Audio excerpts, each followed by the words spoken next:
Hello and welcome to Dongamet channel. Today I took out my jungly machete and I thought that in combination with another couple of blades which I have carried and used today might make for a nice presentation for people who like knives. Well, I'll start by demonstrating. I noticed Connor Chops sharpening, honing with a rod, and he mentioned that different people do it different ways. And I have shown this on my channel before, but some of my audience may not have seen that this is how, especially with a longer blade like this, I like to use a rod. And so the issue that I've found is that if I'm using this rod, this way I can have access to the whole of the length of the rod, tip to tail. But this way, I am prevented from accessing the whole length of the rod. And so, of course, generally speaking, if I'm going from one side to the other, as I would when I'm finishing off my apex, I would want to be reciprocating my movement. Meaning, it wouldn't make sense to go all the way this way and then only go that way this way, because I'm not affecting the two sides the same. So therefore, I would probably be better off just going like that and then restricting my usage. Really, I just thought of that now, actually. But the whole point is, it's very simple to access the whole thing. With this stroke, you flip it around. And I find that this makes for a kind of an engaging meditative practice. It's been raining today, that's why I'm all soggy. And that's kind of also why I grabbed this, because I was going out, stepping out with my dear lady wife and the dogs. Just quickly, I said, oh, I need some kind of blade, right? Because actually all I was carrying at the time is this. We'll come back to that. Little mini mongoose. So yeah, I grabbed this and we went out, and she mainly threw the ball for the dogs while I mainly did some hemlock fighting. And I believe this is Oz steel. Again, Seiki Japan. Jungly machete, probably, I think, 90s vintage. Things I am learning to get over in knives. Rubber handle. Was always kind of waiting till the day that I switch out the handle on this, but actually taking it out in the wet. And I always really appreciated the ergonomics of this handle. So if I replaced it with some other material like wood, I would be looking to replicate exactly this design. Now, why would I maybe not favor a rubber grip? Well, I have a rather nice hunting knife in Nitro X7 that I would like to use to wood carve. And I find that the rubber grip, of course, because of its vibration dampening capacity, will not give you the same feedback. If you're carving, you don't feel the vibrations traveling through the apex, through the blade, and into the tang and into your hand so much, because they're being dampened by the rubber. But if I'm taking out this thin blade and whacking on a hemlock, then that vibration dampening effect is, of course, desirable. And so is the grip. And the texturing on this handle is great. And I guess there are rubber handles and rubber handles. You know, this one doesn't feel so soft and squishy. It actually feels quite firm. You know, almost more plasticky in that regard than, I can't really dig a nail in very hard, for example. So yeah, other things that I'm learning to get over, choils, flipper tabs and stuff, we'll deal with later. Back to the honing, right? So I like doing this, and I got to do it now anyway, because I just bashed all the G's out of this. Although having said that, it is still pretty sharp. I mean, let me just... You heard of this guy? Possum, knife maker. Balls of steel, apparently. Okay. Well, that's nice. That's a good demonstration. We did dull. We did dull the blade. I pounded it. I'm really impressed with this thing now. I really gave it welly. I beat that hemlock up. But you know, if you're in a, let's say you're in a fight, you know, like a tournament fight, both of you should be looking to enjoy yourselves and improve through the encounter. Right? not really about the winner and the loser. Well, that's how I feel about hemlock fighting. If it's a live hemlock, then I'm basically doing a pruning to favor the health of the tree by removing the dead branches, so it can then grow over that. Put bark on and get healthy. It's one of the things I think that we're supposed to be doing out in the forest as humans, because we're part of the ecosystem. We're all part of God's plan. So you can get really deep when you're just doing this. So if I'm looking to remove more material, I might go in like this, or indeed I might switch out. I'll go on this side because that's still got finish on it, right? Go in flat or mostly flat and just go like that. It's kind of a polishing. You can thin behind the edge. No way I'm doing this on my apex. Absolutely fudge an apex. You won't cut new apex either doing that. You just wreck it. You just roll it over and yeah. So yeah, I find I should probably be pushing a little harder. I was just kind of demonstrating the action. And obviously, I learned along the way, you don't want to, I'll just do it once to demonstrate. Don't do that. That's how you roll your tip off. You round your tip over. So the way I deal with it is when I reach the tip here, I try to get as close as possible, and then I release pressure at the end there. And then, yeah. And then I can also come in this way, starting from the tip, right? And change my scratch pattern. And that's good, because when you just keep making the same scratch pattern, you start to kind of plow into your old grooves. And it's not the same effect. Whereas if you do like a crosshatch scratch pattern, it's you'll remove steel more efficiently, and therefore you won't stress your apex as much as you're raising it, and therefore you will get a better result. So I gather.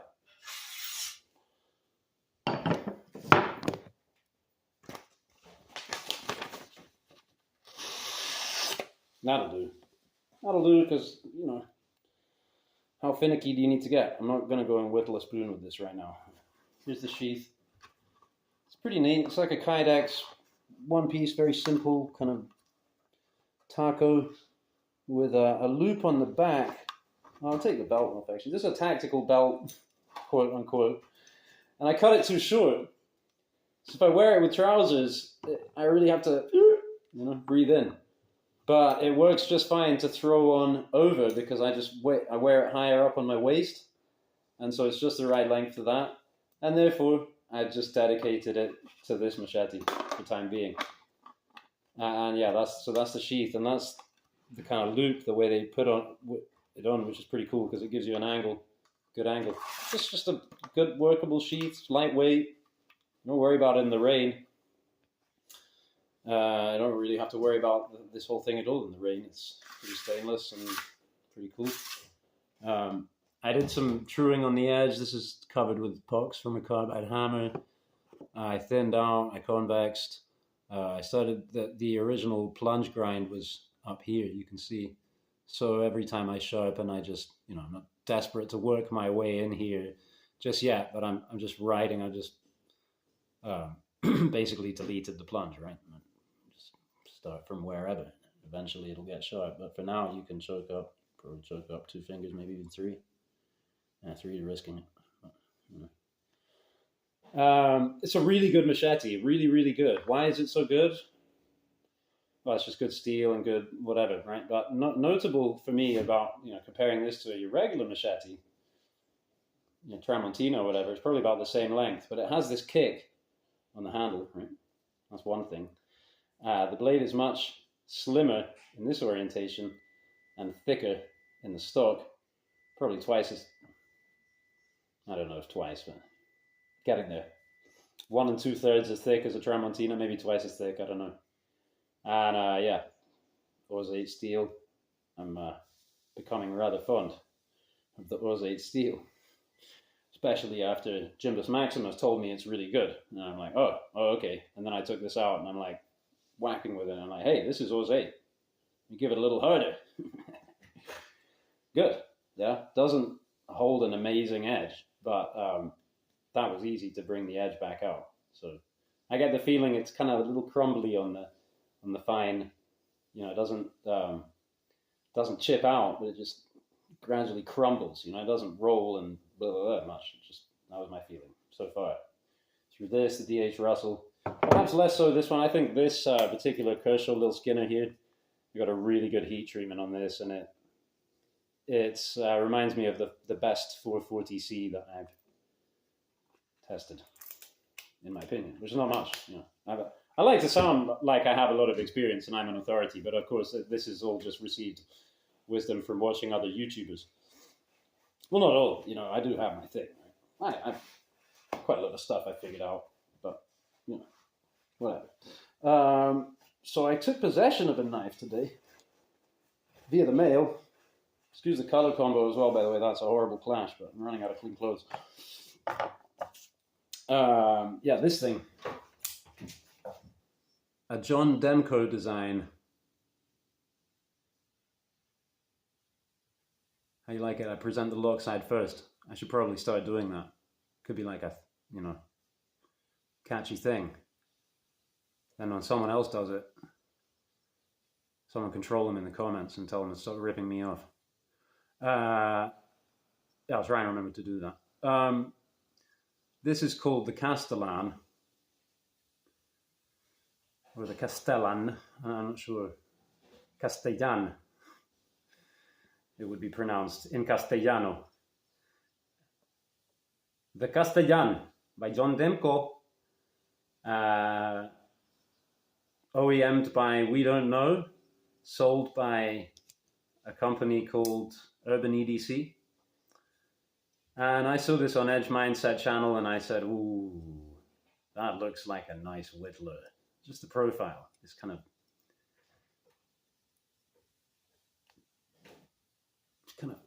fish-shaped handle. And they call that a dragon scale, but I mean, for me, this is like fish all the way. And yeah, I like the look of that blade, you know, nice bit of sweep, nice low point, reinforced. And then he said, well, this is never going to be a slicer. It's just too thick. And I said, oh, okay, now I'm sold. Because I'm liking the thick. You can't put it back on. But I can take it off to my heart's content. And actually, for me right now, the few little experimental cuts I made, here's an applewood spoon that's getting extremely thin. And a little point about spoon ergonomics while we're here. This kick is desirable. You know, that's cool. It's kind of like this kick on the handle here or whatever. You know, that stuff, it works. You have to put in extra effort, attention. Maybe you need a larger piece of stock to start out, all that stuff. You'll get a more ergonomic result. However, there is a problem with the way I have executed it on this particular spoon. And I shall demonstrate, because I learned, I think at school, but possibly also in the family context, that this is the correct way to hold your spoon, right? Not like this. Now, actually, for this grip position, this is a good spoon. Right? You see, I get the food in at the right angle in my mouth with a natural, my wrist is straight, you know? But if I'm like this, I have to crank my wrist excessively to get the bowl to the right angle. And I was puzzling over this because I'm like, you know, the curve looks right. I could go and get another spoon and demonstrate one that works better. But one that really works for me that I like is when it just comes up straight from here. Short handle, like you get in the Chinese restaurants. So actually, if you grab this spoon up here, that is good. As I'm not having to crane my wrist. See, I'll keep the angle the same. Now I had to crane my wrist just a little more, you know. But this is pretty comfortable. Meaning that all this thin piece of handle here is kind of obsolete. So let's see how. I mean, it is very thin, but you'll see. In fact, I won't even go I won't go hard. I'll just go gently to start out.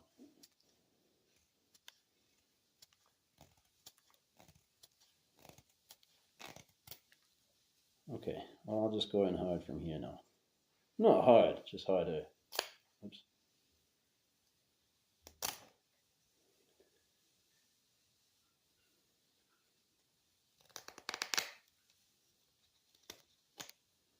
Applewood is hard. I looked up the Janka hardness and I was surprised. I can't remember what it is, but it's harder than red oak, which I thought was quite interesting. It doesn't seem as hard.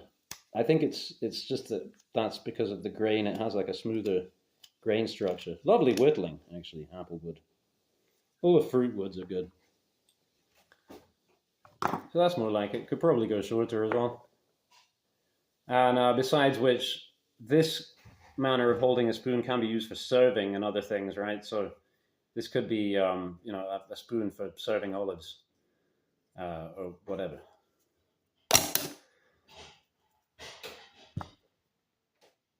Yeah, this I like a lot. Something about the kind of full titanium frame lock doesn't make sense with a pocket clip, doesn't make sense for a dedicated whittling knife. And yet I keep falling on this kind of knife that is really good for whittling. Over here, still working on this one, the Best Tech Thyra.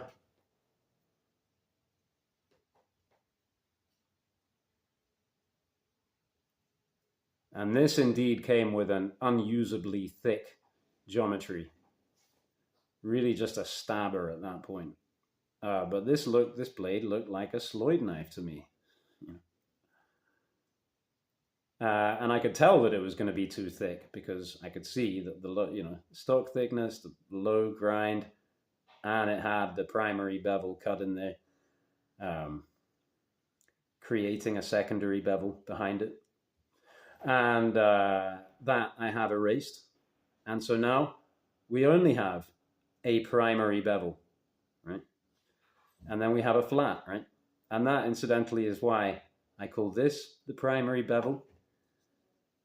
And this little shiny liney there,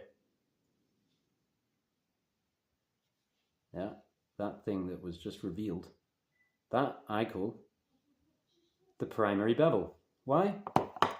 Because if that weren't the primary bevel and this were the secondary bevel, then this would have to be the secondary bevel, and then this knife would not have a primary bevel. How can you have a secondary bevel without a primary bevel? Okay, some of you may have considered this matter, some of you may have not, but I invite you to join me in calling a Wharncliffe a Wharncliffe, calling a lamb's foot, calling a clip point, and calling, among other such matters, what was I on about? Oh yeah, call the primary the primary. The primary bevel is the cutting bevel. It's the most important one. It's the one that cuts. Also a good reason for it to be the primary, aside from the logical catch-22 in which one will insert oneself if one insists upon calling it after the Western manner, okay? Thank you. Now, one more knife. Oh, I wanted to talk a little bit about the ergonomics here. I like the way that this thing is like a wraparound, you know? You kind of associate this more with like a dagger handle, maybe. But, yeah, it works. And this little choil here, what do they call it? A 50-50 choil. Yeah, great. I'm all for it now. I'm down with it. I overcame. I used to be a little anti-choil, especially sharpening choils. But even with sharpening choils, I've come to realize that depending on how it's done, it could be an excellent thing. And the fact that it will incline to hang up on stuff, well, you can see how this one's done. It's not really going to hang up. Everything's just going to slide back out into the blade. But in the instance that I wanted to completely avoid that, I can just go like that and make myself a kick, as you will, with my fingers in this position, that position, any old position. So, yeah, acquire skills and enjoy using them. And one more knife, which I I neglected to put this back in my pocket here when I went outside, so I only went out with this blade and this blade. And I think there's a nice little parity between the two. I mean, yeah, the more I do this, the less it kind of seems like that. But it's about this recurve, you know, this kind of profile here, sweep in and out, and a little kick on the handle there. So this is the Jerry Moen Mini Mongoose, as featured on my channel quite some time ago. Back then, I knew what I wanted in terms of performance, and I wasn't necessarily quite so respectful of the original designer's intent when it came to making this thing so that it would cut. So this had a very thick hollow grind on it, very steep primary bevels, thick behind the edge on this slim blade. It was a cool knife, and it just didn't cut for anything. Now, since then, I've realized just thinning everything out is a very easy way to make things get sharper. And I'm realizing that there's a whole nother skill to having something that's still pretty thick and then getting it sharp. For example, this thing, this takes a lot of effort to keep this kind of thick geometry and taper it down to 0 down there and what have you. Without convexing, I'm trying to keep, well, I convexed a little bit, but I basically tried to keep it as flat as possible. So up until the edge. So yeah, I savaged this.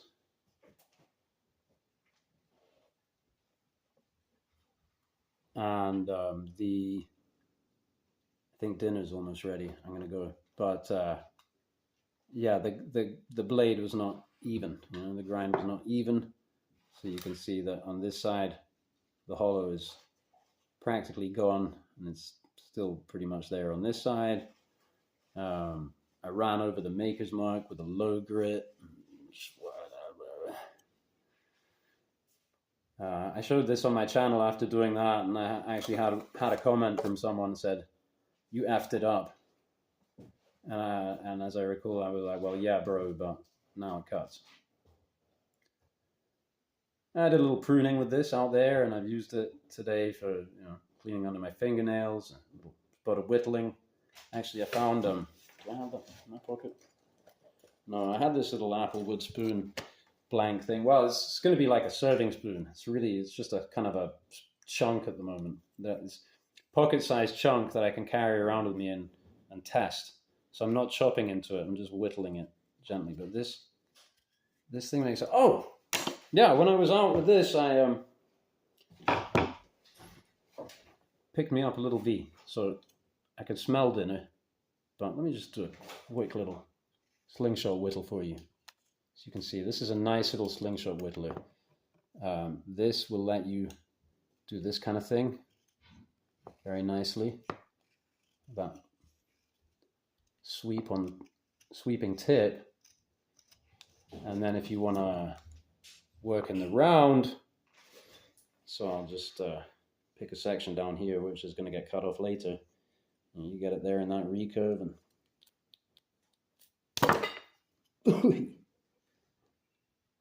yeah, really cuts now. I think maybe it's ATS 34, possibly one of those goodies. Nice and hard. The handle is tiny. It's really too small, but it works. And then you get your what's it called? What do they call it? Blade to handle ratio. Very important. Thanks for watching.